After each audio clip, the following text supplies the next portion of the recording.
consegui, né, traduzir para vocês mais ou menos uns 300 anos de história, que mais ou menos é aquilo que eu vou colocar para vocês, mas vou centrar no século XX. Então, eu só queria falar um pouquinho de mim e também das minhas pesquisas, até para vocês entenderem, né, de onde eu falo, de que campo eu falo, né. Então, eu tenho mestrado e doutorado na área de história. Eu fiz 2 pós-doutorado, um pós-doutorado na Sciences Po, em Paris, e o outro, mais recentemente, então, na Universidade Nova de Lisboa, e sempre tendo como mote de investigação, né, a história social da família e a história social da infância. Eu trabalho na área da história, sobretudo com os discursos do Poder Judiciário, então eu acho que eu sou uma especialista nessa área, mas prometo para vocês que eu não vou fazer aqui só uma história jurídica, não é nada disso, né, mas é um pouco a minha especialidade, para vocês entenderem, então, da onde eu falo. Eu não sei se vocês vão conseguir ver, é possível? Dá para ver o livro? Um pouquinho a capa. A minha tese de doutorado, então, deu origem a esse livro aqui, que é um livro que trata, então, basicamente, da história da adoção entre os anos 40 e 50 do século XX, aqui em Santa Catarina. Eu pensei a minha fala, né, em tentar mostrar para vocês os diferentes períodos, então, né, que essa prática, essa relação social, né, que a gente conhece como adoção. Mas eu queria ir um pouquinho, se vocês me permitem, né, se vocês não acharem que for problema, eu queria um pouquinho para trás, falar um pouquinho de uma outra prática existente no Ocidente, e depois chegar, então, na adoção e falar da adoção a partir de quatro momentos, né, que eu entendo que essa prática se caracteriza aqui no que eu estou chamando de Ocidente. Tá? Então, eu queria começar falando e deixar muito claro que o meu recorte espacial, nós historiadores e historiadoras temos sempre essa preocupação, né, de deixar claro o recorte espacial de que nós estamos falando. Então, eu estou falando de Europa e Américas, e depois, mais para frente, eu vou falar mais especificamente do Brasil, quando eu for caracterizar aqueles 4 momentos da adoção. Então, estou falando ainda de um espectro espacial um pouco maior. Eu queria começar, então, dizer que a preocupação com a questão da infância, ou das crianças, né, ela começa mesmo no Ocidente, mais ou menos no século XVIII, quando se tem um processo que nós historiadores chamamos da construção dos Estados Nacionais, né, lá, sobretudo na Europa, e que esses Estados Nacionais, eles vão precisar de população. Só que, nesse momento histórico, que eu estou falando, ali no século XVIII, né, as crianças morriam, a mortalidade infantil era muito grande, né? Então, se começa a se pensar esse processo que talvez alguns de vocês conheçam, né, um pensador bastante famoso no campo das ciências humanas, chamado Michel Foucault, vai chamar, né, esse processo do momento que se passa a gerir a população, e gerir a população nesse processo das infâncias significa transformar uma criança, né, num adulto. Então, esse seria o processo da gerência da população, que começa lá no século XVIII. A primeira grande prática que se tem em relação à gerência da população é a roda dos expostos. Talvez alguns de vocês já tenham ouvido falar da roda dos expostos, né? A roda dos expostos foi uma política, um mecanismo que foi pensado, né, para que se começasse a proteger a vida das crianças. No caso de Santa Catarina, a Roda dos Expostos, o complexo que a gente chama da Roda dos Expostos, foi instalada no Hospital de Caridade. Acho que se vocês já vierem a Florianópolis, vocês sabem, né, o hospital que fica ali no alto do morro, né, e ali foi colocada a roda. E qual era a função da roda nesse primeiro momento? As crianças abandonadas, antes do complexo da Roda dos Expostos, normalmente eram deixadas nas vias públicas, eram comidas por animais, né, eram processos que, para nós, né, do século XX, são considerados, né, grandes violências, assassinatos e assim por diante, né. Então, a Roda dos Expostos é esse primeiro momento, né, em termos de políticas públicas, que se começa a pensar a proteção dessas crianças consideradas abandonadas, que depois eu vou falar um pouco mais lá no processo da adoção. A roda, ela funcionava, no caso aqui de Santa Catarina, no Hospital de Caridade. As crianças pequenas eram colocadas na roda, a roda era um cilindro, ele girava, as crianças entravam para dentro do hospital e passavam a ser, até mais ou menos 1 ano de idade, serem criadas lá dentro do hospital. Vocês imaginam, a mortalidade infantil era muito grande.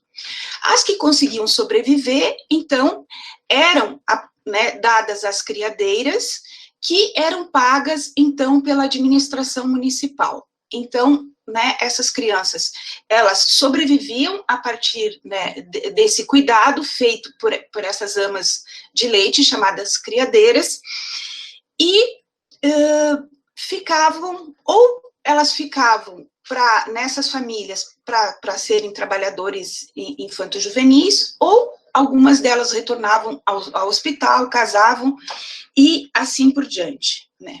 Mas um dado importante que eu quero já chamar a atenção, porque a discussão da adoção, ela está relacionada ao mundo do trabalho infanto-juvenil, como eu vou falar mais lá para frente, né, uma parcela significativa das crianças acabava virando, né, trabalhadores e trabalhadoras infantis. Tá? Esse processo da Roda dos Expostos, ele vai ser, ele começa, no caso brasileiro, a findar lá no final do século XIX, no caso de Santa Catarina, no final do século XIX, a roda acaba. Todavia, é importante eu colocar para vocês que, casos, a cidade do Rio de Janeiro e a cidade de São Paulo, a gente ainda teve Roda dos Expostos até mais ou menos os anos de 1950. Por exemplo, se a gente lê o Código de Menores de 1927, que é a nossa primeira legislação, pensada especificamente para as infâncias e juventudes, a gente ainda encontra, né, referências aos expostos, né? Então, por isso que eu acho que é importante eu colocar para vocês que eu estou querendo dizer que o processo dos expostos vai caminhar junto até mais ou menos o ano de 1940 no Brasil, com os processos relativos à adoção. E muitas vezes eles acabavam se confundindo, né? A criança ia para o hospital, depois ia para uma família, era adotada, não era, ela era exposta, ou não era, ou assim por diante. Gente, eu estou indo muito depressa ou está dando para acompanhar? Façam um sinalzinho para mim, porque às vezes eu falo muito depressa. Dando para acompanhar, sim. Tá, então tá. Tem comentários aqui do pessoal saindo já. Mas eu não vou, eu acho que eu não consigo ler e falar. Não. Só o pessoal está interagindo, está conseguindo acompanhar também. Depois a gente vai dar uma lida, né? Eu não vou fazer tanta coisa. Essa talvez seja uma das características das palestras online, né, que você tem que cuidar. Bastante coisa. Ainda, gente, antes de entrar realmente na discussão mais focada na adoção, esse processo dos expostos, até a República, né, ele estava muito mais associado à Igreja Católica, ao Poder Executivo Municipal, ou seja, né, às prefeituras municipais. Então, isso para mim é um dado importante, porque agora quando a gente vai focar mesmo na adoção, a gente tem uma mudança. A adoção, quem vai tentar gerir ela, ou quem vai gerir depois, quanto mais a gente caminhar para o século XX e XXI, é o Poder Judiciário brasileiro, né? Então, eu estou só tentando mostrar que entre a discussão dos expostos e a adoção, e a discussão da adoção, tu tem uma mudança também em relação a quem vai gerir todo esse processo que antes estava muito, né, no âmbito da Igreja Católica, sobretudo. Como é que eu posso dizer? Uma ruptura muito importante nesse debate que a gente está fazendo é o advento da República. A República no Brasil, né, ela é instaurada em 1889, e com a República, muitos processos, né, em termos no mundo sociocultural brasileiro e jurídico, vai mudar, né? E, especificamente, no caso das relações sociais, né, que dizem respeito à adoção. Em relação à adoção, eu vou falar para vocês de 4 processos que, para mim, têm características diferenciadas. Eles dialogam, mas eles têm características diferenciadas. O primeiro processo é o processo que eu chamo de adoção para civilização, ou adoção para civilizar. Tá? O segundo processo é a adoção para obtenção de mão de obra, né? Vai se utilizar da prática da adoção para obtenção de mão de obra. O segundo, para obtenção de herdeiros.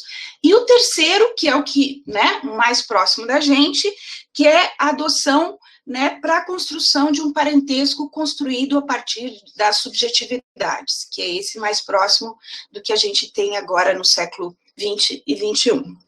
Então, eu queria começar falando desse primeiro processo, que é adoção para civilizar. Até porque ele aconteceu em Santa Catarina, né? Que processo é esse? As crianças, sobretudo crianças consideradas indígenas, elas eram adotadas por famílias de colonos de Santa Catarina. Eu estou falando mais um caso específico do Vale do Itajaí. As crianças Xóclen, elas eram, ou Xóclen, como vocês preferirem, elas eram adotadas por famílias de colonos de descendentes alemães, e elas eram adotadas, então, para serem, entre aspas, com todas as aspas possíveis, civilizadas, né? Ou seja, para elas deixarem né, da sua condição sociocultural de indígenas. A gente tem um estudo da professora Luísa Wittmann, que ela faz sobre a menina Coricrã. A menina Coricrã, então, ela era uma menina Xóclen. Ela foi adotada por um médico de Blumenau, o Dr. Hugo Gensch. A partir da Coricrã, o Dr. Hugo Gensch consegue aprender o idioma Xóclen, ou Xóclen, e a partir disso se começa, então, fazer, entre aspas, né, a pacificação do Xóclen, ou modernamente, como a gente fala, o aldeamento dessas populações ali no Vale do Itajaí. Né? Então, porque quando a gente fala da adoção para a civilização, a gente pensa que esses processos só aconteceram bem longe da gente aqui do Brasil, lá na Austrália, né? Eu acho que alguns de vocês já devem ter visto toda a discussão que tem na Austrália em relação aos considerados aborígenes, as gerações roubadas, a geração roubada, toda essa discussão. E parece que isso só aconteceu bem longe da gente. Não, aqui no estado de Santa Catarina, esse processo também aconteceu, ou seja, a prática da adoção também foi utilizada, né, para civilizar, né, com todas as aspas, essas populações. Se alguém tiver interesse nesse processo, o Dr. Hugo Gensch, ele escreve um diário e conta todo esse processo. Esse diário está em alemão, mas ele conta todo esse processo, né, de como ele foi educando essa menina até ela se tornar, então, uma menina, entre aspas, civilizada. Né? Então, é um processo, do meu ponto de vista, que ainda tem que ser mais estudado, no caso brasileiro, né?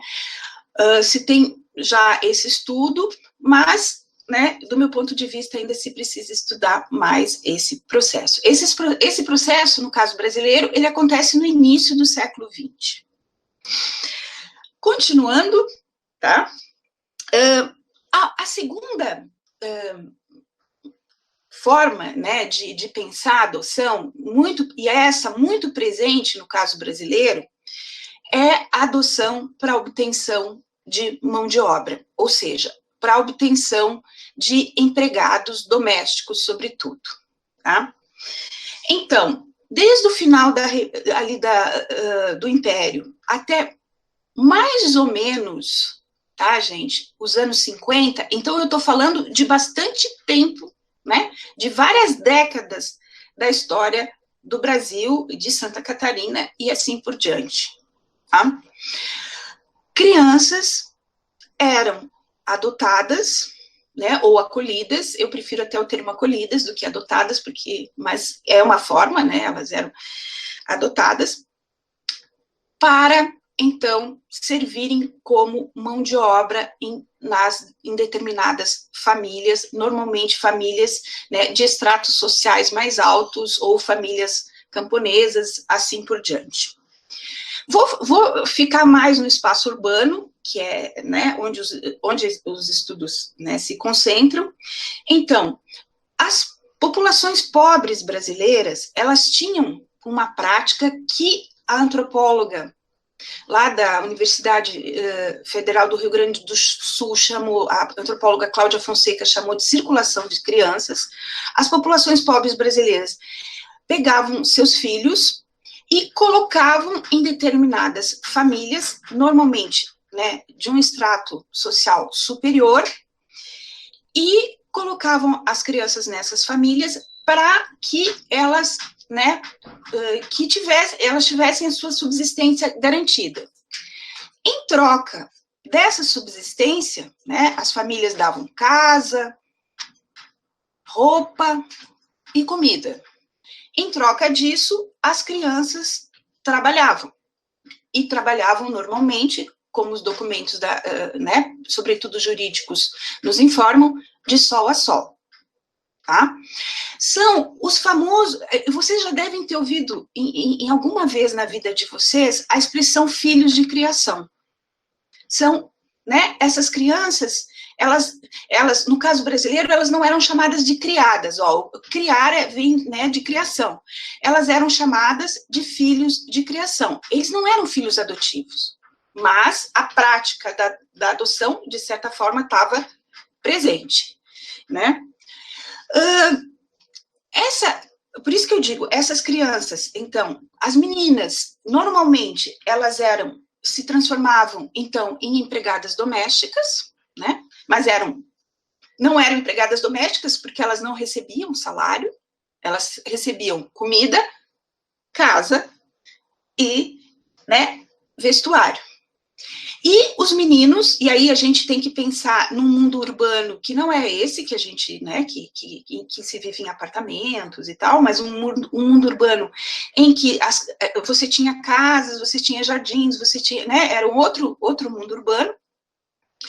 E os meninos, eles eram acolhidos, então, para fazer, normalmente, as tarefas de fora de casa, como cortar lenha, cuidar do jardim, cuidar dos animais, né? Naquela época, as pessoas, então, tinham hortas grandes, galinheiro, essas coisas todas, né? Que eu acho que eu estou falando, que vocês entendem o que eu estou falando. Então, os meninos eram acolhidos ou adotados para fazer, normalmente, essas tarefas. A grande questão, e essa, para mim, é uma questão central, para mim, no debate dos filhos de criação, e nessa questão eu sou bem peremptória, ou seja, eu sou politicamente muito dura com isso, é que essas crianças, gente, elas não estudavam, porque elas tinham que trabalhar, né? Então, e aí eu já estou falando de um momento, sobretudo dos anos 30 e 40, mas, né, dos anos 30 e 40, quando, por exemplo, o governo Vargas já começa a colocar o ensino primário como ensino obrigatório. Todavia, se a gente vai para os documentos, e aí a gente tem isso nos autos, né, nos autos de apreensão de menores, produzidos pelos juizados de menores, a gente vai ver que essas crianças, elas trabalhavam de sol a sol, mas elas não estudavam. Então, elas não tinham o direito de estudar, né? E esse é um debate muito importante, né? Que isso depois vai ser debatido pelos juizados de menores e assim por diante.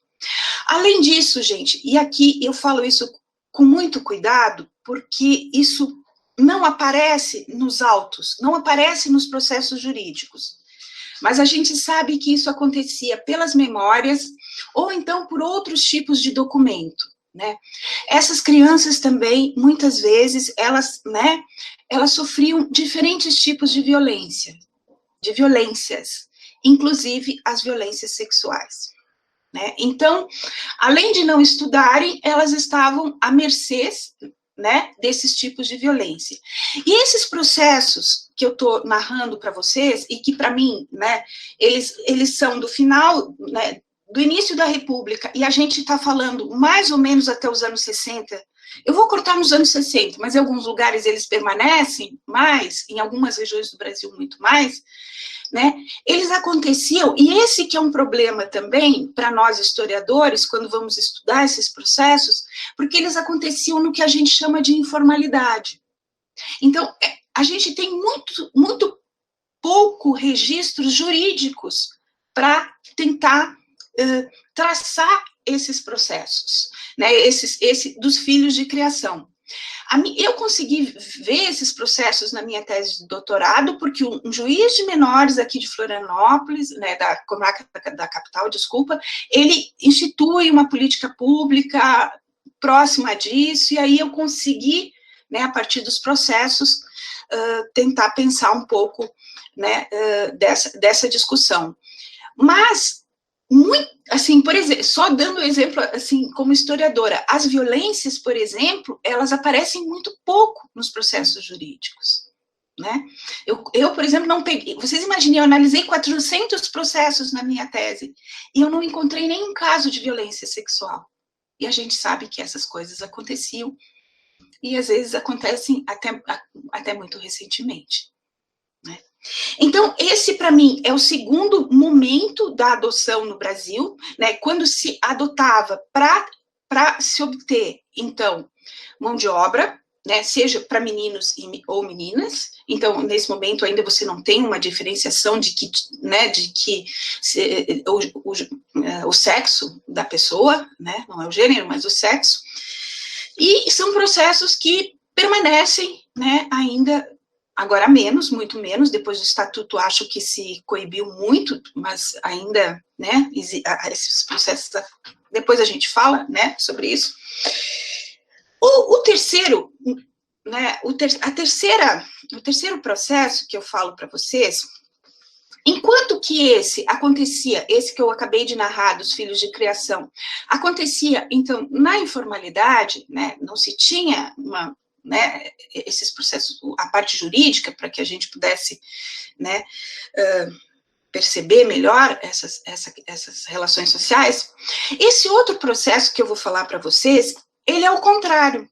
Ele acontecia, sobretudo, no âmbito jurídico, e enquanto que esse processo dos filhos de criação, a gente está falando de famílias de estratos médios e dos pobres, esse outro processo que eu vou falar para vocês, que é a adoção para busca, né, para obter herdeiro, ele acontecia, sobretudo, entre as famílias abastadas e os parentes mais pobres ou parentes, né?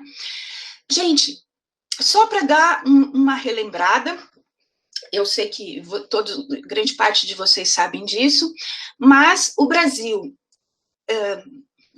a sociedade portuguesa e depois o Brasil, né, até 1916, nós ficamos, então, sob o ordenamento jurídico no campo civil do que a gente chama de ordenações filipinas, né, que era pensado lá para o Reino de Portugal. Vocês imaginam, a gente passou quase 400 anos com uma legislação de Portugal.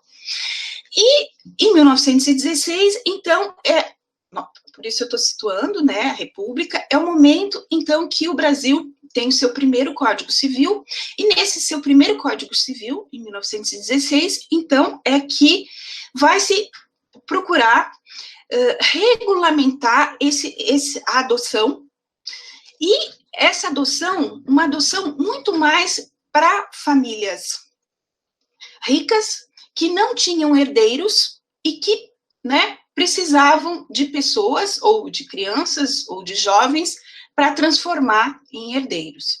Então, esse tipo de adoção, ele acontecia nos cartórios, né? A pessoa, e essa é uma questão importante, depois nós vamos falar ali para frente, a pessoa não perdia o seu vínculo com a sua família consanguínea, ela era transformada em herdeiro. Caso, né, a família não tivesse filhos consanguíneos, esse filho adotivo ou filha adotiva herdava tudo. Caso tivesse, era repartido, tá? Mas isso acontecia muito pouco, acontecia sobretudo entre as famílias muito ricas, né? Não era uma situação corriqueira diferente da dos filhos de criação, que é um processo muito mais frequente na sociedade brasileira. Gente, tá dando para entender até agora? Eu tô indo muito rápido, tô tentando ser bem didática. Eu acho, eu não sei, eu acho importante falar da legislação para situar um pouquinho vocês também, né? Espero que eu não esteja falando demais dessa parte, mas eu acho que ela é importante também. Tá dando para entender aqui, o pessoal está comentando, está sim, top, está ótimo. Tá bom, então. Tá bem bom, tá bem bom. Estamos acompanhando aqui a sua fala e também o chat, professora, pode ficar tranquila, e está todo mundo elogiando muito e nós também estamos acompanhando bem. Tá bom, espero não estar sendo acadêmica demais, assim, eu estou tentando, né? Gente, então, agora, eu entro porque eu chamo do quarto momento da adoção, que, do meu ponto de vista, ele é dividido também em, acho que em mais 3 momentos, tá? Mas, na verdade, 2, se vocês chegaram a ler o artigo aquele que o Luciano encaminhou para... Né, é um artigo que eu acabei escrevendo para a revista de História Oral. A partir, sobretudo, então, dos anos 50, e aí eu também estou falando, 1950, e também estou falando do mundo urbano, né, se tem uma mudança nas famílias, sobretudo as famílias das camadas médias, elas não querem mais pessoas, né, que não sejam de alguma forma, seus parentes, ou elas não querem mais pessoas, eu vou usar um conceito bem cuidadoso, pessoas estranhas dentro das suas casas, né? E essa configuração de família que a gente chama, nós lá, os historiadores e historiadoras chamam da norma familiar burguesa, ela, sobretudo, ela é composta de pai, mãe e filhos. E aí que começa a discussão dessa nova fase, então, da adoção, né? Essas famílias, e acho que esse é um processo mais próximo de todos nós, né? Essas famílias, então, das camadas médias, sobretudo, e aí a gente já começa muito próximo mesmo, né, de casais que não conseguiam ter seus filhos, né, os casais inférteis, ou que por algum motivo não conseguiam ter seus filhos, tinham o desejo de ter, né, de ter filhos. E agora eu tô cortando entre 1960, mais ou menos, até 1980, tá? Esse é o meu corte temporal para depois falar do outro momento. Então, essas crianças, esses casais, eles acabavam acolhendo em suas casas, né, em seus lares, crianças, e agora, se antes, na lógica do filho de criação, eu falava de crianças maiores, de 7 a 8 anos, de 5 a 6, 7 anos, agora, esses casais, né, que almejavam e que almejam, né, ter seus filhos, eles não querem mais crianças grandes, eles queriam, pelo menos, bebês, sobretudo nesse momento, né? E essas crianças, então, elas começam a entrar nessas famílias, e aí se tem a discussão que ocorre no Brasil nesse momento histórico dos anos 60, mais ou menos, até os anos 80. Essas crianças, elas entram naquilo que eu coloco lá no artigo, sobretudo através de uma coisa chamada, né, que os operadores do direito depois passaram a chamar de adoção à brasileira. Ou seja, elas são adotadas todavia, elas são, no registro civil, elas são, o registro civil é feito como se elas fossem filhas consideradas legítimas do ponto de vista jurídico, né? Então, essa é o processo da adoção à brasileira, né? Só que uma coisa é o mundo jurídico, outra coisa é o mundo social.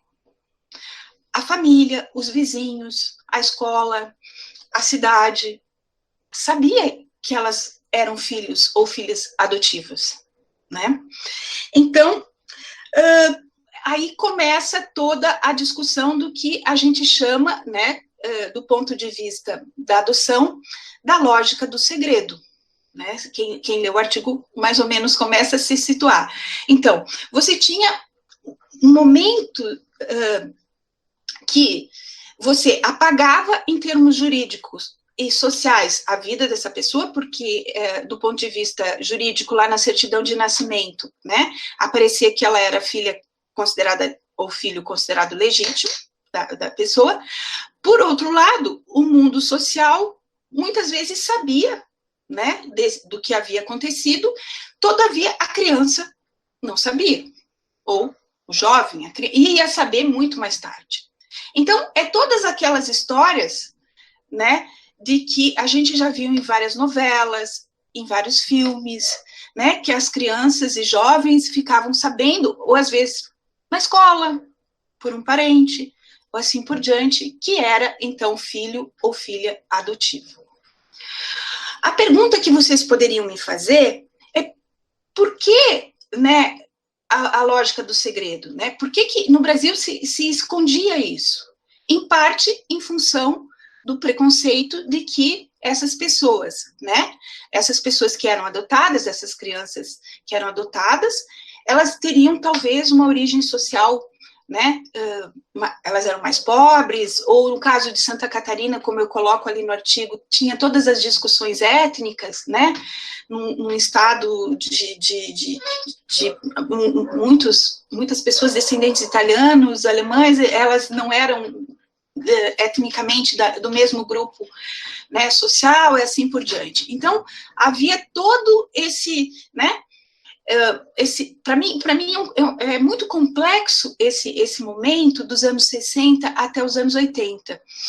E quando eu tive que fazer as entrevistas para esse artigo, que foi publicado, então, na Revista de História Social, as pessoas que eu entrevistei, que foram adotadas nesse período, elas falaram da sua adoção, e agora eu já estou falando do ponto de vista do sujeito, né, que foi adotado, com muito sofrimento.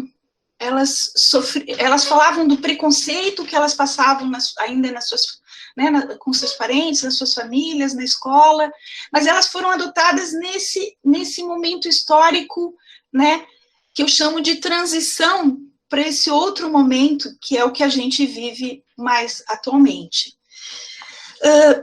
Por outro lado, e eu não entrevistei os seus pais, né, os pais dessas pessoas, elas tinham uma imagem muito positiva dos seus pais, né? Claro que haviam problemas, como todos os filhos e filhas têm com os pais, mas elas falavam de uma forma muito positiva dos seus pais, né? Então, acho que é importante matizar isso. Mas, na hora desse primeiro grupo, que eu chamo do grupo da lógica do segredo, eu sou historiadora, eu não sou psicóloga, quando eu, né, começava a fazer as entrevistas, as pessoas choravam. Para mim foi uma experiência, enquanto historiadora, bastante difícil, e também do ponto de vista ético, né, porque só para dar um exemplo, eu entrevistei pessoas aqui da cidade de Florianópolis, e Florianópolis, apesar de ter 400 mil habitantes, as pessoas acabam, em função das redes sociais, se conhecendo e assim por diante. Só queria dizer, do ponto de vista da pesquisa, que também não é uma pesquisa simples de ser feita. A partir dos anos 80, e antes de eu chegar nos anos 80, eu sou obrigada a falar, gente, de um processo que aconteceu no Brasil e eu acho que parte de vocês já ouviu falar dele, e para mim é um processo muito triste, que é o processo que a gente chama, sobretudo nos anos 80, da diáspora de crianças brasileiras que foram mandadas para o exterior. Né? Nos anos 80, Santa Catarina mandou muitas crianças para o exterior também. A gente não tem uma noção, nós pesquisadores, da quantidade de crianças que saíram de Santa Catarina. E Santa Catarina mandou muitas crianças para o exterior, porque Santa Catarina, né, como é que eu posso dizer, tem uma população mais de um fenótipo, né, europeu, se assim a gente pode dizer, ou seja, crianças brancas, né, que no mercado, e a adoção tem um mercado, né, no mercado internacional essas crianças eram bastante aceitas. Então, acho importante colocar para vocês, antes de chegar nesse segundo momento, né, dessa adoção para filho, ou construída a partir de um parentesco e subjetividades, esse, para mim, é um capítulo muito triste da história da adoção no Brasil. É muito triste, porque a gente foi, assim, eu tenho relatos de que saíam 10, 20 crianças por dia, sobretudo nos aeroportos, sobretudo da região nordeste do Brasil. Né? Então, crianças mandadas para a França, para a Itália, para a Suíça, para Israel, né? O caso de Israel, até há pouco tempo, saiu nas mídias aqui de Santa Catarina.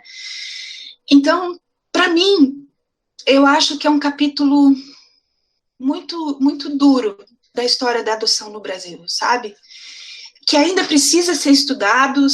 Eu já tentei fazer estudo sobre isso, mas sempre há barreiras em relação a isso, a esses estudos, sobretudo nos países. Eu e um ex-orientando meu, Fábio Macedo, a gente tentou fazer esse estudo na França, a França não deixa, chega um momento que o estudo não vai para frente, porque os países não deixam, muitas vezes, a gente chegar, né, nessas pessoas. Já há um estudo no Bico da Cegonha, feito lá com crianças que saíram do Nordeste, mas acho que precisa ainda muito debate sobre isso no caso brasileiro, né, dessa diáspora, né, das crianças brasileiras.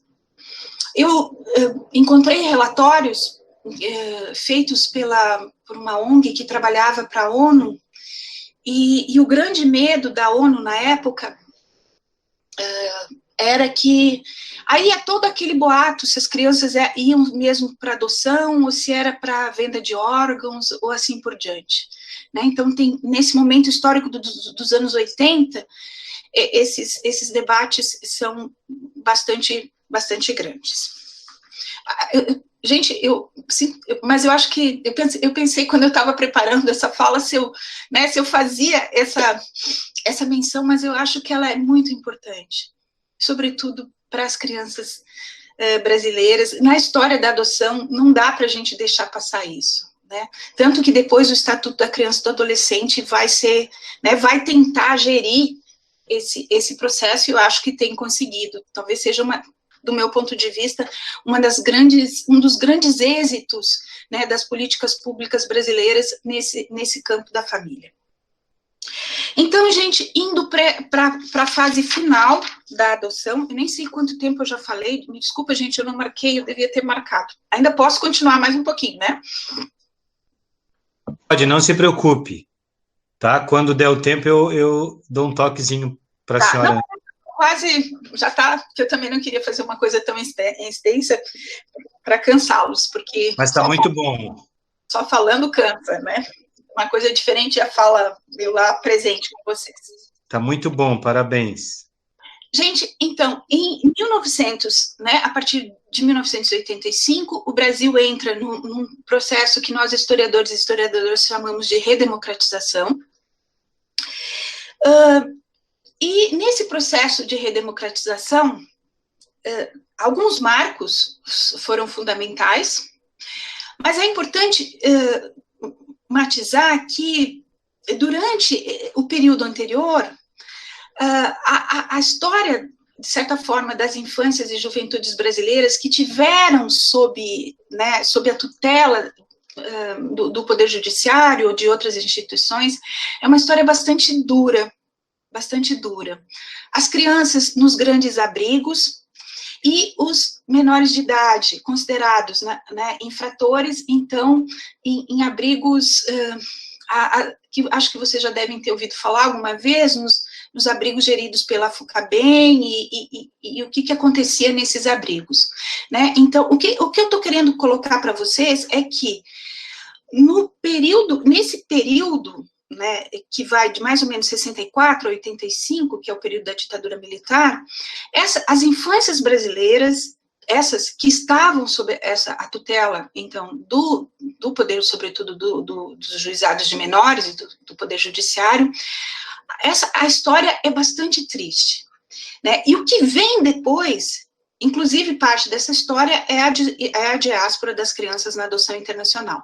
O que veio depois, de certa forma, em termos legislativo, em termos jurídicos, em termos de políticas públicas, do meu ponto de vista, como historiadora, é meio uma resposta a esses processos que as crianças brasileiras, né, tinham enfrentado nesse período.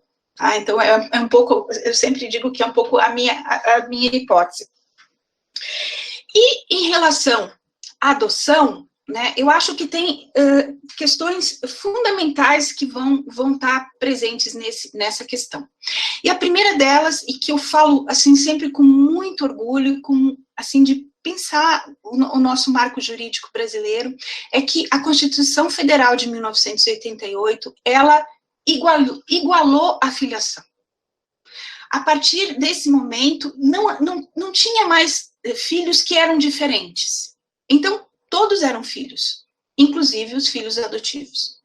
Talvez, para as pessoas, né, as pessoas não entendam o que significou isso em termos jurídicos, né, mas é pensar uma legislação a partir da noção de direitos humanos, porque uma das premissas básicas dos direitos humanos é a igualdade de direitos. Então, todos os filhos, independente de se fosse adotivo, natural, filho consanguíneo, eles tinham os mesmos direitos. Isso, para mim, assim, do ponto de vista jurídico, foi um salto. Mesmo que socialmente, ou nas relações sociais, isso não tivesse presente, ou tivesse de forma, né? Mas, quer dizer, havia... E aí, eu sempre penso a lei como uma utopia também. Uma forma de se projetar, né, o que a gente gostaria que a sociedade fizesse, muitas vezes, né? Mas essa é uma forma muito particular que eu tenho de ver a legislação, aqui também daria um bom debate. Então, a primeira questão, para mim, é muito importante, e, então, em 1990, acho que todos, né, de certa forma, todos vocês sabem, em 1990, o Estado brasileiro promulga, então, o Estatuto da Criança e do Adolescente, e o Estatuto da Criança e do Adolescente, ele, com todas as confusões, todos os cuidados, ele vem, né, nos seus últimos 30 anos de história, tentando, né, regulamentar esses processos que envolvem a adoção, né, do meu ponto de vista. Não é um processo simples, gente, de regulamentar tudo isso, não é simples, mas eu acho que tem sido feito, né, tentativas, né, elas estão caminhando, do meu ponto de vista, e eu acho que, talvez por eu ser historiadora, eu olho os processos mais no que a gente chama, assim, no tempo, né, na longa duração. Então, muitas vezes, não aconteceu nada. Aconteceu sim, aconteceu. E uma das primeiras, né, uma das coisas que o Estatuto vai colocar, e que tem a ver com a adoção internacional, e depois eu já vou chegar nas outras partes, né, o Estatuto vai propor, então, a criação das comissões estaduais judiciárias da adoção, as CEJAs, que vão estar, então, lá nos tribunais de justiça dos estados e vão tentar gerir essa parte da adoção internacional, no caso brasileiro, né? Então, acho que isso, a CEJA de Santa Catarina, acho que vocês conhecem, né? Ela atua nesse sentido, de tentar gerir a adoção internacional, os processos que envolvem a adoção internacional, para que a gente não mande crianças para fora e não sabe o que pode acontecer com elas depois, né? E todo cuidado de não mandar para países que não ratificaram a Convenção de Haia e assim por diante, né? Então, eu acho que é um processo, por isso que eu digo, uma resposta àquela diáspora, né, que o Brasil mandou um monte de crianças para fora daquela forma, né, como se as crianças brasileiras, né, não tivessem valor nenhum. E a outra coisa, então, né, o outro fenômeno é todo o aparato burocrático que vai ser feito, né, que vai ser criado nas comarcas para gerir, então, né, esses processos de adoção, e esse aparato vai desde a criação, então, de uma listagem única que vai acontecendo para os adotantes, todo esse processo conhecido, eu acho, de vocês, né, muito mais próximo, né, mas que eu acho que acabou, né, tendo bastante efetividade, tanto que nós estamos aqui numa semana para discutir, né, a adoção. Por outro lado, gente, e aí saindo do aspecto jurídico e indo, então, para o aspecto sociocultural, desde os anos 80, né, a gente vive já não mais na lógica do segredo, mas no que a gente chama, né, na lógica da verdade. Né? Então, desde esse período, sobretudo com os discursos que vêm lá da psicologia, né, da importância das crianças adotadas saberem que elas são adotadas, né, da importância de saberem, né, que os seus pais as amam muito, toda essa discussão, então, em relação às subjetividades, né, que vai circulando, né, no caso brasileiro, e esse discurso, ele circula de diferentes formas. Por exemplo, se a gente pega as revistas dessa época, né, as revistas de grande circulação, por exemplo, a revista Cláudia, revistas, né, revista Veja, mas sobretudo essas mais para o público feminino, esse discurso da psicologia, né, ele está circulando na sociedade brasileira. A gente tem as novelas, então, e eu acho que as novelas elas têm um peso muito importante no caso do Brasil, né, as novelas de diferentes emissoras, né, mas dessa discussão, né, em relação aos filhos adotivos, como você criar os filhos e assim por diante, né. Então, é uma forma de que esse discurso vai circulando na sociedade, né, e se começa, né, a trabalhar do ponto de vista sociocultural com a lógica da verdade, ou seja, as crianças têm o direito de saber que são adotadas, né, os seus pais, né, como é que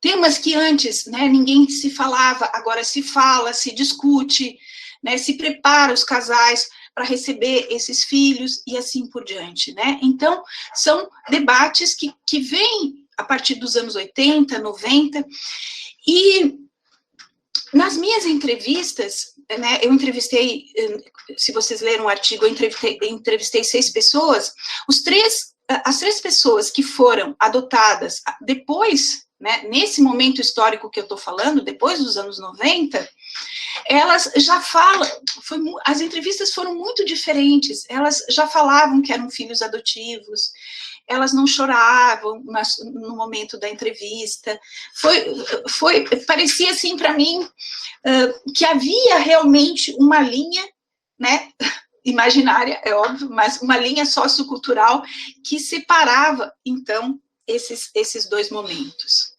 Né? Então, acho que é importante também colocar isso. Então, os preconceitos começaram a diminuir, eu não digo que eles diminuíram de todo, mas, quer dizer, hoje você pode, né, as crianças chegam e dizem, olha, eu sou filho adotivo, né, diferente do período anterior, esse dos anos 60 a 80, né, e que acho que isso foi fundamental. Uma outra discussão que eu acho que foi fundamental também nesse momento é como que as crianças abrigadas, né, como é que essas crianças passaram a ser vistas nos abrigos, como é que elas também, dos abrigos, elas, né, foram para as famílias e assim por diante, né, se passa não só a adotar mais bebês, mas também as crianças consideradas maiores, os grupos de irmãos, todo esse debate pós-estatuto, né, que se materializa, do meu ponto de vista, nas relações socioculturais brasileiras, né, então acho que hoje a gente, né, tem esse debate. Em relação aos abrigos, recentemente uma orientanda minha de doutorado defendeu uma tese sobre o processo de abrigamento pós-estatuto, e a gente, né, conseguiu observar muito do que eu estou falando. Por fim, gente, já estou acabando, vocês já devem estar bem cansados de me ouvir, né, feito aqui um papagaio, mas eu queria falar, então, da nossa última legislação, a de 2009, né, porque eu acho que ela tem uma questão muito importante. Eu não tenho pesquisas, não fiz pesquisas ainda sobre essa legislação, pretendo fazer, até porque eu venho de um programa de pós-graduação que tem como área de concentração a história do tempo presente, e a história do tempo presente trabalha com a noção de direito, os usos do passado ou o direito à memória, né? E a legislação de 2009, né, do meu ponto de vista, no seu artigo 48, ela traz uma questão que também, para mim, é uma ruptura, né, que é o adotado ter o direito de ter, né, de conhecer a sua memória, a sua história, né, antes de ter ingressado na sua nova família, né. E esses debates, então, vocês sabem, eles vêm lá dos processos que aconteceram na Argentina, né, que envolveram os sequestros de crianças. Então, esse debate do direito à memória, ele vem desses processos, e ele foi incorporado, então, na legislação brasileira. Eu penso que é um processo bastante novo, eu não sei ainda como é que as famílias e as pessoas que foram adotadas, né, vão lidar com isso, porque, né, dos anos 60 até mais ou menos os anos, esse momento que eu estou falando, né, normalmente as famílias consanguíneas, elas eram, né, ou as famílias de origem, né, dos adotados, elas eram deixadas, né, você apagava da memória, e agora, então, a legislação está dizendo que é possível os adotados e adotadas ter acesso à sua memória anterior, né, a essa filiação. Acho que é um processo novo, realmente não conheço trabalhos né, que tenham feito essa análise, estou muito curiosa para ver como é que isso vai ficar no caso brasileiro, que eu acho que é um pouco diferente do caso argentino. Gente, eu acho que é isso. Volto a dizer, assim, pesquisar esses temas não é, pelo menos no campo da história, talvez na psicologia, no serviço social, no direito, né, seja um pouco diferente, mas no campo da história é um exercício bastante complexo para nós historiadores e historiadoras, é um desafio, e sobretudo, para mim, é um desafio no campo da história ético, né, que falta, no nosso caso ainda, né, porque nós lidamos com o que a gente chama das fontes documentais, sejam os processos, sejam as memórias das pessoas, né, transformadas em entrevistas, e eu acho que a gente precisa debater muito, nós ainda, historiadores e historiadoras, essas questões no campo da ética, que outras áreas do conhecimento, né, já têm uma discussão tão sólida como a psicologia, o serviço social e o próprio direito. Então, gente, eu acho que é isso, não sei se eu consegui dar um panorama para vocês, né, assim, muito rápido, isso seria quase uma disciplina, se a gente quisesse, né, mas é um pouco isso. Também olha, é jurídico demais, né? Nossa, professora, foi maravilhoso, assim, foi não foi um panorama, né, foi uma viagem à história, né, super importante para a gente que trabalha com adoção, né, as pessoas colocaram ali no chat várias colocações de elogios para você, e eu queria, e aí tem algumas questões, né, que a gente levantou, que as pessoas mandaram, e algumas que eu acabei fazendo por aqui. A primeira não poderia ser outra, que, assim, a sua fala remete totalmente, assim, quando, há alguns meses atrás, quando a gente pensou na semana, a gente pensou, estava pensando exatamente na importância da história, né, tanto para essas crianças e adolescentes que são adotados, quanto para esses pretendentes e pais que adotam, né? E a gente queria alguém da academia que falasse exatamente sobre a importância dessa história. E aí você vem e faz exatamente isso, assim, nos conecta totalmente, né, com a história da adoção no Brasil. Então, eu queria que você falasse um pouquinho sobre isso, assim, essa história, sabe, da década, falando de Brasil, né, século XVI, XVII, XVIII, XIX, XX e XXI, né, principalmente no seu recorte da sua pesquisa, falasse um pouquinho de quanto essa história, falando específico da adoção, né, nos conectam enquanto trabalhadores no sistema de garantia de direitos, enquanto pais e mães por adoção, e enquanto filhos e filhas adotivos. Vai fazer a pergunta?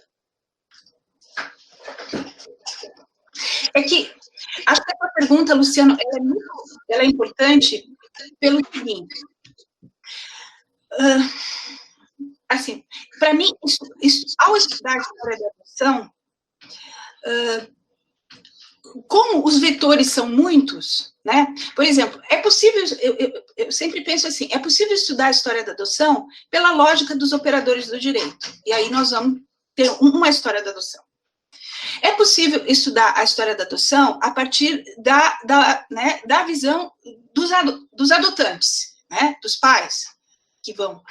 E a outra parte, que estaria mais próximo, né, do que a gente chama da história das infâncias e juventudes, é o que eu fiz em parte naquele artigo, apesar de que eu entrevistei pessoas adultas, né, eu não entrevistei crianças, né, eu trabalhei com a memória delas da infância, né, então que esse é uma discussão importante, né, que é tentar pensar a história da adoção a partir da visão de quem foi adotado, né. Então, para mim, a história da adoção é uma história, aí eu vou centrar no caso brasileiro, é uma história muito importante no caso da infância brasileira, das infâncias brasileiras e juventudes brasileiras. Por quê? Porque, olha, há um conjunto significativo de pessoas que foram adotadas em função dessas diferentes lógicas, ou para o trabalho, ou, né, eu sempre brinco nas minhas aulas, com todo cuidado, que eu vou dizer, eu vou agora tratar, eu brinco na aula, né, eu vou tratar de um tema, e eu sempre largo assim, vocês sabem da história de alguém que foi adotado no Brasil?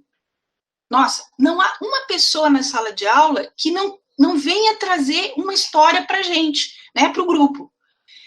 Então, por isso que eu digo, são processos, no caso da história brasileira, né, que muito parte deles, nós historiadores, nem conseguimos chegar a eles, porque eles aconteceram na informalidade, e a outra parte, né, ela é movediço, como eu chamo, né, ela é muito movediça, né, então a gente não sabe muitas vezes como tratar, né, mas por isso que eu digo, há uma conexão, né, nessas visões. E ainda a visão dos técnicos, como a gente chama, né, dos psicólogos, dos colegas que trabalham no serviço social, e assim por diante, né. Então, são diferentes, eu sempre digo que são diferentes portas por onde você pode entrar nessa história, mas que essa história, ela é uma parte importante da história das infâncias e juventudes do Brasil, né? Porque a gente está falando de crianças trabalhadoras, né? A gente está falando, olha, uma grande parte do século XX, a gente não está falando de coisas que aconteceram muito longínquo de nós. A gente está falando de coisas muito próximas. E processos que muitas vezes impediram as pessoas de estudar, né, de ter acesso àquilo que eu falei, que para mim é muito político isso, de ter acesso ao que lá o nosso amigo Bourdieu chama de capital escolar, né. Então, acho que são dimensões muito importantes da história do Brasil, sim. E que muitas vezes as pessoas elas não querem ver, não querem discutir, né. Olha, estou aqui emocionado, assim, com a tua resposta, com a tua fala. O Luciano e a Elaine, que estão nos assistindo, eles perguntam o que levou você a estudar essa área? Olha, essa é uma pergunta bem importante, sabe por quê? Assim, quando eu fiz o meu mestrado, eu trabalhava com história social da família, trabalhei com processos da vara penal lá de Porto Alegre. E quando eu cheguei em Santa Catarina para ser professora da UDESC, eu estava até falando hoje sobre isso. Eu fui até para uma orientanda minha de mestrado, o nome dela é Brenda, que também trabalha nessa área. Eu fui chamada pela professora, não sei se alguém de vocês conhece, ela já faleceu, mas ela foi uma pessoa muito importante no sistema de garantias de direitos aqui em Santa Catarina, que é a professora Elizabeth Anderle. Foi ela que desmontou os grandes abrigos de Santa Catarina e tudo mais. E aqui na UDESC, a gente tinha um curso de especialização chamado Metodologias de Atendimento para Criança e para o Adolescente. Então, a UDESC, ela trabalhava no processo de capacitação dos técnicos que atuavam, né, no Poder Judiciário e em outros lugares de Santa Catarina. E, na época, a professora Elizabeth, sabendo que eu trabalhava com história da social da família, me convidou, então, para dar uma disciplina que se chamava História das Infâncias e Juventude, História Social da Família e das Infâncias e Juventude. E aí eu comecei a ter contato mais próximo com a discussão da adoção e do juizado de menores, que acabou sendo a minha tese. Então, eu entrei mais nessa discussão por esse curso ele me fazia pensar, e ao mesmo tempo não se tinha trabalhos no Brasil feitos por historiadores, se tinha por pessoas do serviço social, de outras áreas, que realmente, né, discutissem essa temática. Acho que a minha tese de doutorado, ela é bem inovadora nesse sentido, ela é uma tese que é muito citada, né, mas no meio desse processo, essa área da história da infância e da juventude, ela foi adquirindo cada vez, né, maior volume, no caso da história, na área da história, né, e hoje a gente já tem, digamos que um número razoável de pesquisadores que acabam, né, historiadores e historiadoras que acabam, né, discutindo ou essa temática de forma bem focada ou tangencialmente, assim, eu acho que foi esse curso, e eu ando com muita vontade de pensar agora no meu laboratório um novo curso, né, nessa área, assim, que a gente pudesse discutir em Santa Catarina essas questões de forma, né, do ponto de vista, a partir do saber acadêmico, mas também numa troca, né, em quem está no dia a dia, né, nas instituições, né, no trabalho que é até, né? Então, que legal. É aí que eu cheguei. Então, que legal, que bom.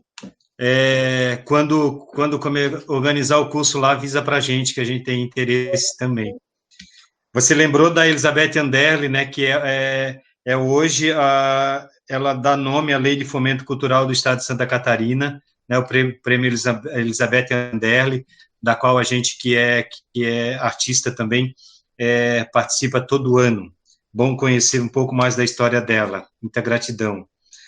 Temos mais uma pergunta aqui, a Ana Clara. Ela pergunta se você acredita que houve alguma interferência de um considerável número de abrigos ser organizado por instituições religiosas nas leis que foram sendo criadas para o amparo das crianças. Ana, em que período isso? Porque nós, historiadores, a gente tem que situar o período. Ela não coloca o período, você acredita que houve alguma interferência de um considerável número de abrigos ser organizado por instituições religiosas nas leis que foram sendo criadas para o amparo das crianças? Sim, é porque assim, o que acontece no caso brasileiro, né? Os abrigos, de certa forma, sobretudo, eles vão ser criados ou por instituições religiosas, ou então eles vão ser geridos por ordens religiosas. Vou dar um exemplo aqui no caso de Santa Catarina, tá? Que é o que eu conheço mais os abrigos, tá? O Asilo de Órfãos São Vicente de Paulo, que é o principal asilo de órfãos para meninas, ele era gerido por uma ordem católica, né? O abrigo de menores, que vai ser construído depois na Era Vargas, né, pelo governo do estado de Santa Catarina, ele era gerido pelos irmãos maristas.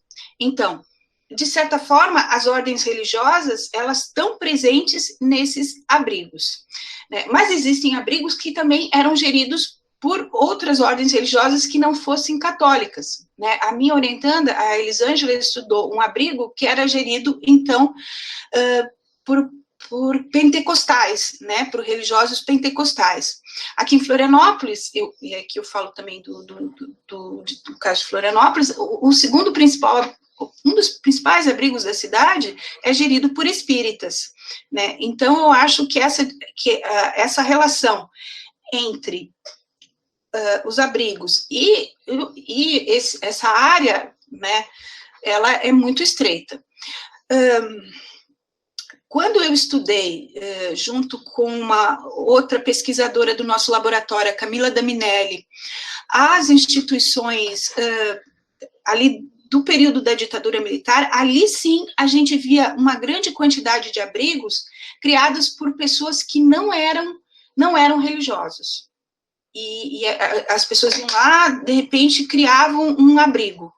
E isso depois gerava grandes problemas. Vi isso no caso de Blumenau, vi isso na região sul do estado de Santa Catarina, e aí a gente tem denúncias de violências e assim por diante. Então, são processos diferentes, mas que ainda precisam ser muito estudados, do meu ponto de vista.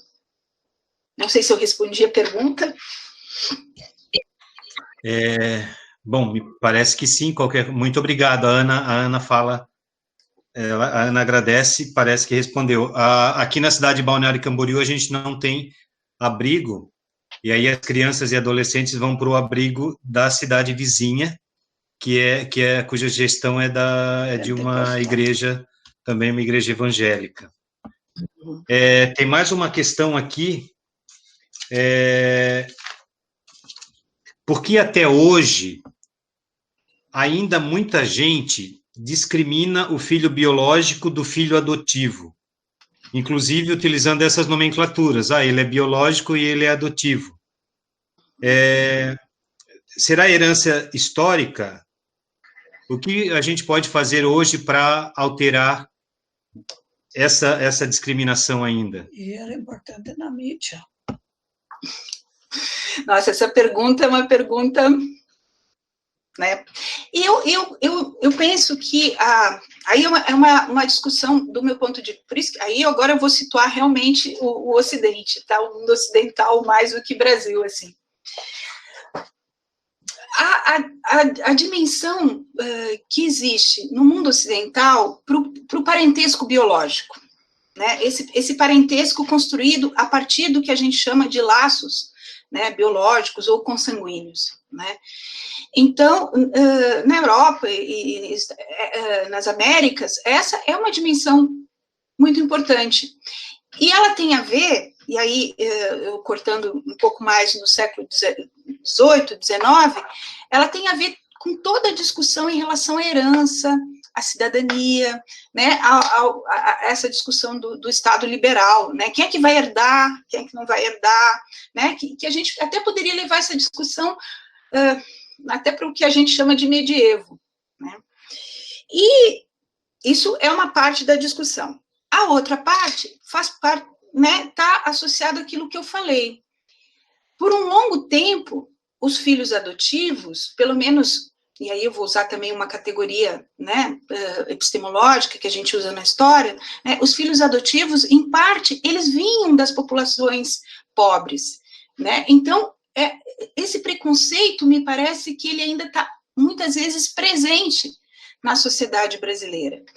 Por isso que não é tão simples, por isso que, para mim, esse debate da adoção, ele fala muito do Brasil, né, porque não é somente a gente mudar a legislação, né, por isso que eu digo, eu festejei muito 1988, mas eu sei que não é só lá a Constituição Federal dizer que não há diferenças, que essas diferenças vão ser abolidas do ponto de vista social, né? Esses processos, eles são muito mais longos, às vezes eles levam 100, ou até muito mais tempo, né?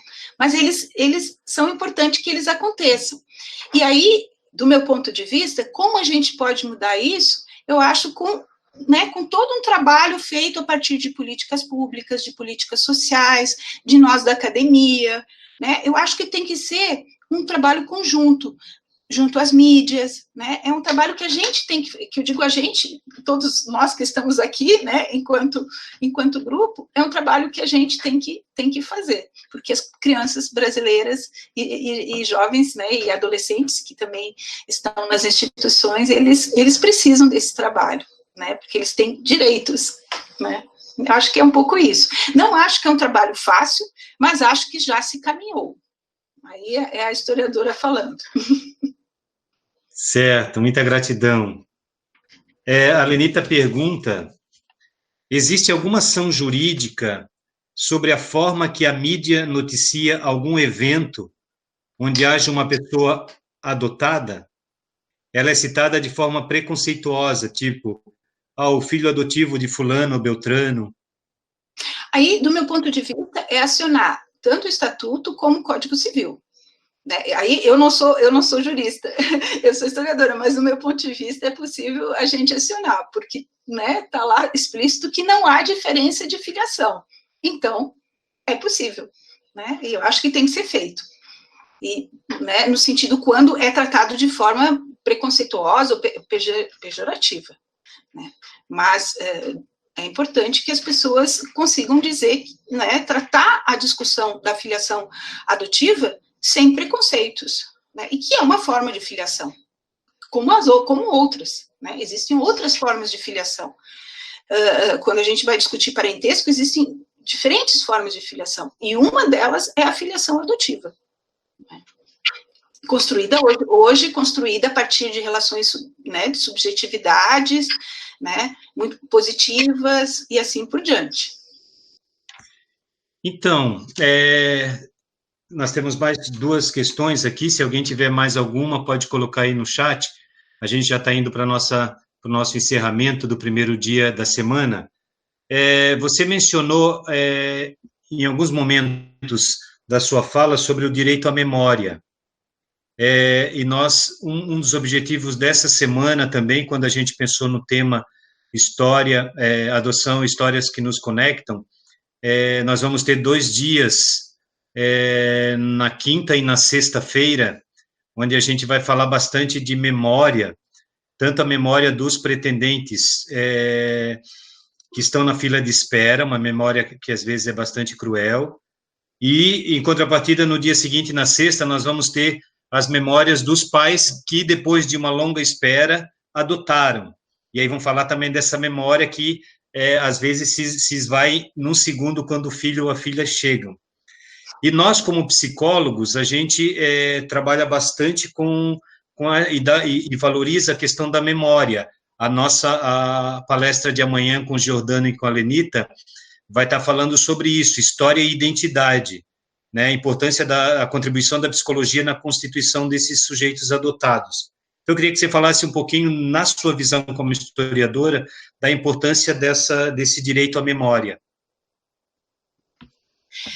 Eu acho que esse é um debate que, para mim, tem que ser feito de forma bastante cuidadosa, né, porque envolve subjetividades, mas do ponto de vista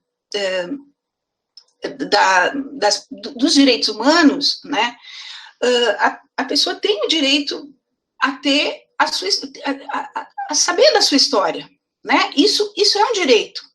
Isso é considerado atualmente um direito, né?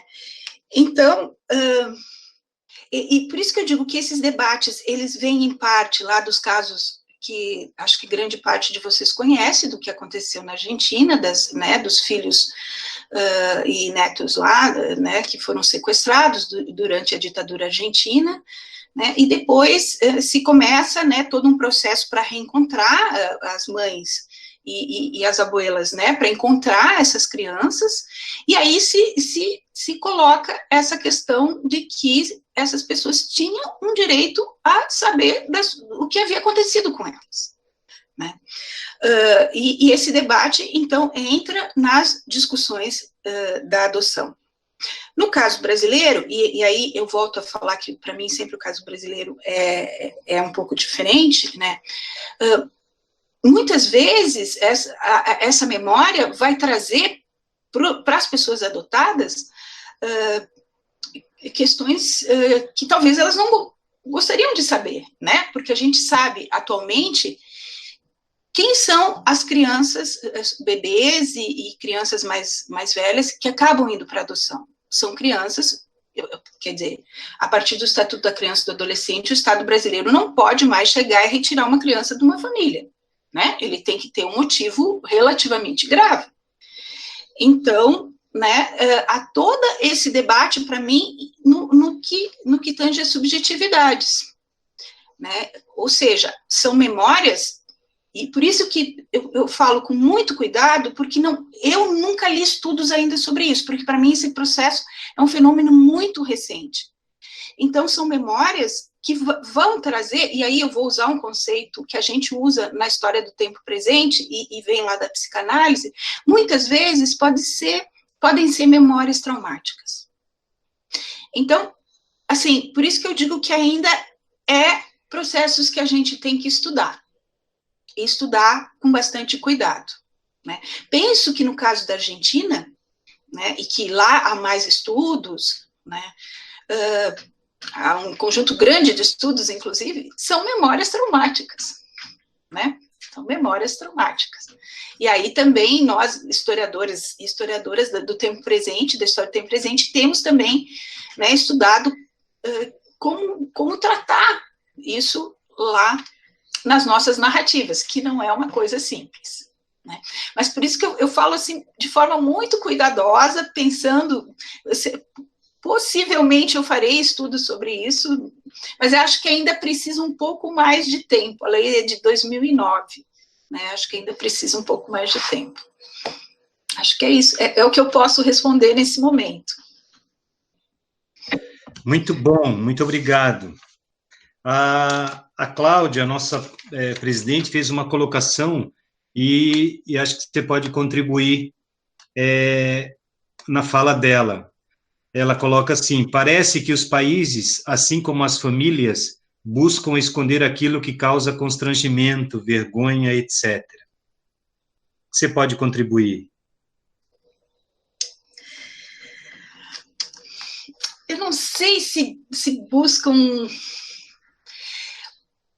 Assim, por isso que eu acho que o processo, por isso que eu tentei mostrar para vocês, né, os diferentes quadros, cenários da adoção, né. O cenário que envolve os filhos de criação, ou seja, as crianças como mão de obra, quer dizer, o Brasil tinha um processo de populações pobres, de populações miseráveis, que precisavam colocar seus filhos em outras famílias para que elas não morressem de fome, né? Então, é um processo muito dolorido, que realmente ninguém queria falar muito dele, né? Aí, o outro processo, que é esse, que a gente, né, dessa lógica mais atual, né? Por um lado, essas crianças, né, elas que vão para adoção, também, é isso que eu acabei de falar, elas também vêm de processos que não são tranquilos, né? O ideal para o Estado brasileiro e para a sociedade brasileira seria que elas não precisassem ir para adoção, né? Mas isso acaba não acontecendo. E nós, né, os operadores de direito, nós pesquisadores, pais, né, adotantes, e assim, ninguém julga, ninguém quer julgar esses processos, né? Não é isso. Mas são processos que, em alguma medida, né, tem dores, tem sofrimento, né, do meu ponto de vista. Por isso que eu acho que essa discussão, para mim, ela é uma discussão, eu vou usar uma palavra assim, que tem que ser feito de forma muito cuidadosa e delicada, sabe? Eu aceitei muito, eu fiquei muito feliz com o convite de vocês, e falo, no último mês eu perdi 2 pessoas queridas, eu estou, assim, ainda muito triste, né, mas eu aceitei porque eu sei que vocês tratam da questão de forma muito cuidadosa, delicada, e tudo que nós da academia pudermos contribuir nesse sentido, né, eu acho fundamental. Assim, né? Acho que muitas vezes nós da universidade somos acusados de não querer, né, que o nosso saber saia dos muros da universidade, né? E eu acho que essa é um pouco a nossa missão, né, do meu laboratório também, do grupo que eu trabalho, né, das teses que eu oriento, teses e dissertações. Olha, professora, você não sabe o bem que você nos faz, né, com a sua fala, com a sua presença. Receba todo o nosso amor, o nosso carinho. Nós temos realmente, nós lidamos com muita delicadeza e cuidado com esse tema, temos uma equipe super preparada nesse sentido. Então, assim, a sua fala só vem a contribuir, e todos os anos a gente faz sempre uma parceria com as universidades aqui da região, né, já fizemos com a Univale, com a Avantes, e agora com a UDESC, porque, principalmente para nós da equipe técnica, né, é super importante ter esse conhecimento para ampliar ainda mais o nosso trabalho com os pais e com as crianças e os adolescentes. Nós temos, então, as 2 perguntas para concluir. A pergunta da Suzete, que é a pedagoga do nosso grupo, ela pergunta assim: você acha que uma disciplina voltada para o tema adoção nos currículos dos cursos de graduação, especialmente nas graduações de licenciatura, podem ajudar a diminuir a discriminação e o preconceito dentro e fora das escolas que existem ainda em relação à adoção? Olha, excelente pergunta, Suzete. Eu penso que, eu acho que, e aí uma crítica que eu faço, inclusive, à minha universidade, tá? Não estou fazendo... As licenciaturas, para mim, elas precisavam, né, de disciplinas que realmente focassem nas infâncias e juventudes do ponto de vista jurídico, que eu acho que grande parte, às vezes, dos professores que saem das licenciaturas não sabem o que é o Estatuto da Criança e do Adolescente, né? Então, acho que esse é um debate, porque eu penso que se a gente introduzisse essas disciplinas no currículo, que pudesse, né, abarcar esses conteúdos, a adoção seria certamente discutida, né? Então, eu penso que é fundamental, sim. Acho que, atualmente, em alguns conteúdos das licenciaturas, né, a gente traz essas discussões, mas traz de forma muito tangencial. Eu ainda penso que, até recentemente, nós íamos fazer uma reforma curricular na UDESC, e depois voltou tudo atrás, não sei porquê, e uma das disciplinas, que inclusive eu que ia trabalhar, era essa de pensar a parte jurídica, né, em relação às licenciaturas, do ponto de vista das infâncias e juventudes, né, e aí tratar do estatuto, e tratar de todas as discussões que envolvem o estatuto, né, e dentre elas a questão da adoção, mas penso que seria bastante importante, sim. Talvez fosse um dos caminhos para a gente pensar aqui em Santa Catarina. Muito bom. A Cláudia, a nossa presidente, ela pergunta, e eu quero reiterar a pergunta dela também: qual a próxima etapa da história da adoção que a sociedade precisa buscar? E aí eu queria acrescentar aqui, após esse momento histórico que a gente está vivendo, dessa pandemia no mundo inteiro, né, que vai ter um resultado lá na frente para milhares de crianças e adolescentes. Então, assim, que etapa da história da adoção a sociedade precisa buscar depois desse momento todo que a gente está vivendo? Nossa, que pergunta difícil, né? Ai, nossa. Cláudia, olha, agora tu... Não, eu acho que... Eu vou te responder da seguinte forma, assim. A história... É porque nós historiadores, a gente chega talvez até o momento presente, depois para o que a gente chama de futuro, a gente tem um pouco de cuidado, né? Mas eu acho que a história, ela pode nos dar lições, né, de como atuar, né? A gente olhar a história nesse sentido de pensar ela como um conjunto de experiências acumuladas de uma sociedade, né? Então, eu do meu ponto de vista, eu penso que daqui para frente, assim, essa discussão sobre o direito à memória, para mim, é uma discussão bastante importante no campo da adoção.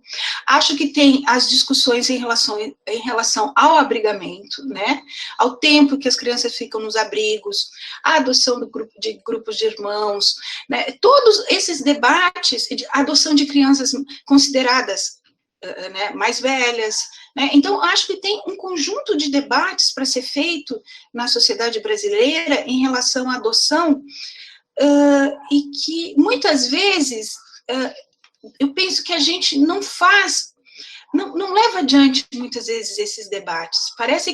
Muitas vezes parece que a gente ainda está lá nos anos 80, né?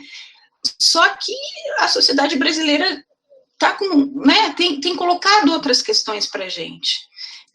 Então, acho que é preciso caminhar, né? Agora, não sei muito como fazer esse caminhar, né? Mas é preciso. Acho que as políticas públicas, as políticas sociais, a academia, a atuação, né? As ONGs, né? Tudo isso a gente tem tentado pensar coisas, né, debates mais progressistas, se é assim que a gente pode. Vou ler aqui a Pivete coloca exatamente uma fala aqui dos suas conversas. Dou aula para o curso de psicologia e tenho alunas que são professoras, não só sobre adoção, mas sobre adolescentes em conflito com a lei, famílias vulneráveis, como os do Bolsa Família. Várias alunas minhas eram professoras e não tinham trabalhado esses assuntos. Ainda usavam palavras como menor e família desestruturada, que já são expressões ultrapassadas na psicologia e no mundo jurídico também. Mas não faziam isso por mal, mas por nunca terem discutido a respeito. Estou como Suas Conversas, que é o meu blog. Ela se chama Ana Maria Piccolini. A Ana contribuiu bastante aqui no chat, né? Ana, muito obrigado pelas tuas colocações. E aí, professora, vou aproveitar a fala da Ana e fazer a última pergunta, porque várias pessoas se colocaram no chat interessados no grupo de trabalho de História da Infância e da Juventude. Então, eu queria que você falasse um pouquinho, rapidamente, sobre o grupo de trabalho de História da Infância e da Juventude e como a gente pode participar, se a gente pode participar. Uhum. Mas, assim, só queria voltar para a colocação, assim, falar no sentido da importância do poder do currículo, né? Eu acho que, às vezes, a gente talvez pudesse introduzir esses debates nos currículos, né, ou transversalmente, ou como disciplina, e a gente acaba não fazendo. Mas acho que isso precisa ter um movimento da própria sociedade para isso, né? Então, eu penso que é possível se debater realmente o Estatuto da Criança e do Adolescente nas licenciaturas, em outros cursos, e não só no curso do Direito, do Serviço Social, e assim por diante, né? E por fim, há o grupo de estudos, né, de História das Infâncias e Juventude. Ele é um grupo de estudo, né, que acontece dentro do Laboratório de Relações de Gênero e Família. O laboratório, ele é vinculado Há 3 programas de pós-graduação da UDESC, o programa de História, o programa de Educação e o programa de Planejamento Urbano.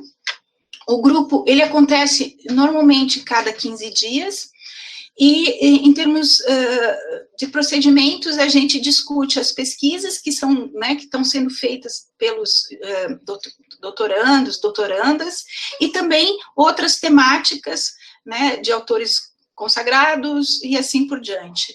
Então, a gente é um momento muito especial, pelo menos para todos nós, quando ele acontece, né, porque é um momento de troca de ideias, de trocas epistemológicas também, e se as pessoas querem participar, depois eu coloco vocês em contato, se quiserem mandar né, para o meu e-mail, eu coloco em contato com a Shirley, que é a doutoranda do Programa de Pós-Graduação em Educação, que atualmente está coordenando o grupo. Ele acontecia presencialmente lá na UDESC, né, mas em função da pandemia, ele está acontecendo de maneira virtual. Mas também existem pessoas que participam de forma virtual. É possível participar, a gente abria lá na hora o Skype ou né, outra plataforma e as pessoas participavam. Então, estão convidados. Que bom. O Daniel já colocou ali também o link do grupo, né? Outra coisa importante, ele é multidisciplinar, tá? Ele não é só de historiadores. Tem psicólogos, tem pessoas do serviço social, ele é um grupo multidisciplinar. Todavia, a ênfase dos debates é na história das infâncias e juventudes. Então, nós só deixamos isso, né? O tema que nos interessa bastante. Silvia, professora, que agora já é nossa amiga, eu vou usar uma frase da Bruna, que ela colocou ali no chat, e eu adoro essa palavra tanto. Então, assim, gratidão, gratidão, gratidão por compartilhar tanto conhecimento conosco, sabe? A gente, enquanto grupo Anjos da Vida, a gente quer agradecer imensamente por você ter aceito o convite e dizer que foi uma honra tê-la conosco. Queremos continuar convidando você para acompanhar a semana toda, se possível. Você tem a programação ali que a gente já te encaminhou. E já deixar um convite para você para maio de 2021, para a gente te encher de abraço e de beijo, para a gente te agradecer com todo amor. A gente faz essa semana, eu estou já emocionado aqui. Essa semana a gente faz sempre na semana do dia 25 de maio, né, para comemorar esse dia da adoção. Então, já queremos te convidar para o ano que vem, nós vamos continuar em contato. Então, queria agradecer, e para a gente fechar a nossa semana, queria deixar a palavra para você, se quiser falar mais alguma consideração antes da gente fechar. Não, acho que eu que agradeço novamente em nome da Universidade do Estado de Santa Catarina, agradeço em nome da Faculdade de Educação, do Programa de Pós-Graduação em História e Educação, e do meu laboratório, do grupo. É muito, muito importante, eu acho que, né, essa reunião, né, porque eu acho que isso para mim é uma reunião, estar aqui conversando com todos vocês, porque o saber acadêmico, para mim, ele só tem sentido, né, quando ele tem uma função social. E o que a gente produz no nosso grupo, ele tem uma função social enorme, né? Eu acho que se a gente puder diminuir, e agora eu vou usar, né, os sofrimentos das crianças brasileiras, de diferentes crianças, jovens, adolescentes, né, eu acho que é para isso que a gente, pelo menos nós lá no nosso grupo, a gente tem, né, produzido TCCs, dissertações, teses. Eu acho que a missão final do conhecimento é essa. Para mim, ela só faz sentido se tiver essa função social. Gente, muito obrigado, e esperamos que a gente se conecte, porque agora a gente não vai, né, se conecte novamente em breve.